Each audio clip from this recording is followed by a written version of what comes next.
Travel without travel ගොඩක් දවසකට පස්සේ අද අපි ඔබට සුවිශේෂී වූ දෙයක් ගෙනාවා.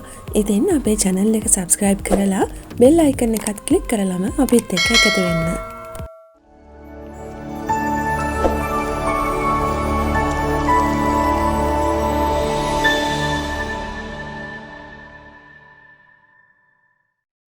වසර 13500කට පමණ පෙර වඳ වී යාමෙන් පසුව නැවත ජීවය ලැබුණු පළමු සත්වයා ගැනයි ඔබට මේ කියන්න යන්නේ. ඒ වෘක්ක විශේෂයක් වන ඩයර් වුල්ෆ් සත්වයන්. ඇමරිකාවේ ඩලසී පිහිටි දැවැන්ත ජෛව තාක්ෂණ සමාගමක් වන කොලොසල් බයෝසයන්ස් විසින් ජෛව තාක්ෂණ ලෝකයේ පෙරළිකාරම පර්යේෂණ ප්‍රතිඵලයක් ලෙස මෙය ලෝකයට නිවේදනය කර තිබෙනවා. ඔහියෝහි කැනීම් වලදී සොයාගත් වසර 13000ක් පමණ පැරණි වෘක්ක දතක් සහ අයිඩෝහි තිබී හමු වූ වසර 72000ක් පමණ පැරණි හිස් කබලක කොටසක් අධ්‍යයනය කර මේ සඳහා යොදාගෙන තිබෙනවා.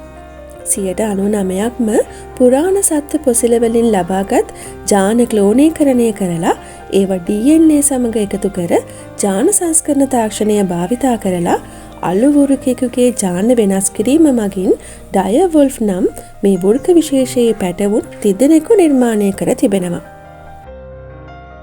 කාලයකදී සැබෑවටම උතුරු ඇමරිකාවේ සැරිසැරූ ඉහළම විලෝපිකයෙක් ලෙස මේ වෘක්ක වර්ගය හඳුන්වනවා. ප්ලයිස්ටසීන් යුගයේ අග සහ මුල් හෙලෝසීන් යුගවල ඩයර් වුල්ෆ් අලු වෘකයන්ටත් වඩා ප්‍රමාණයෙන් විශාල වූ අතර තරමක පළල් හිසක්, සැහැල්ලු ඝන ලොම් සහ ශක්තිමත් හකු තිබුණු බවයි කොලොසල් සමාගම පවසන්නේ. ඉතින් මේ නිර්මාණ කර වූ පැටවුන් තිදෙනාට රොමෝලස්, රෙමස් සහ කලිසී යන නම් ලබා දීලා තිබෙනවා. මේ වෘකයන් තිදෙනා අක්කර 2000ක භූමි ප්‍රමාණයක අඩි 10ක් උස සත්වෝද්‍යාන ශ්‍රේණියේ වැටකින් වට වූ ස්ථානයක ජීවත් වන අතර එහිදී ආරක්ෂක නිලධාරීන් ඩ්‍රෝන යානා සහ සජීවී කැමරා මගින් ඔවුන්ව නිරන්තරයෙන්ම නිරීක්ෂණය කරනු ලබනවා. බොහෝ දෙනා පවසන්නේ මේ පැටවුන් ගේම් ඔෆ් ත්‍රෝන්ස් කතාමාලාවේදී හමුවන ජෝන් ස්නෝගේ ඩයර් වුල්ෆ් වන ගෝස්ට් සිහිගන්වන බවයි. 2021 වසරේ සිට ඩෝඩෝ පක්ෂියා සහ ටස්මේනියානු කොටියාට නැවත ජීවය ලබා දීමට කොලොසල් සමාගම කටයුතු කරමින් සිටින බව ප්‍රකාශ කළත් එම සමාගම කිසිවිටකත් ඩයර් වුල්ෆ් පිළිබඳ ඔවුන්ගේ කාර්ය ප්‍රසිද්ධ කර තිබුණේ නැහැ. ඔවුන් ප්‍රකාශ කරන පරිදි මේ ඔවුන්ගේ බොහෝ ඉදිරි උදාහරණ වලින් පළමුවැන්නයි. ඩයර් වුල්ෆ් නිර්මාණ කළ එම තාක්ෂණයන්ම යොදාගෙන බඳවීමේ තර්ජනයට ලක්ව ඇති සතුන්ටද සෘජුවම උපකාර කිරීමට මෙම සමාගම බලාපොරොත්තු වෙනවා.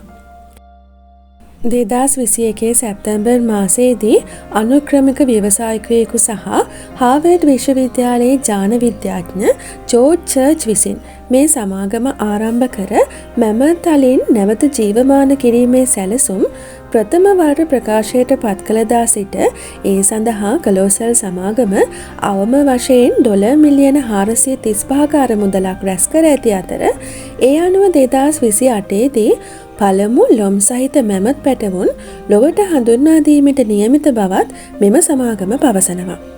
ඉතින් ඉදිරි කාලයේදී අපට අදහාගත නොහැකි ලෙස ලොවෙන් වඳ වී ගිය සතුන් නැවත ජීවය ලබාවි. තවත් වීඩියෝ එකකින් නැවත හමු වෙමු.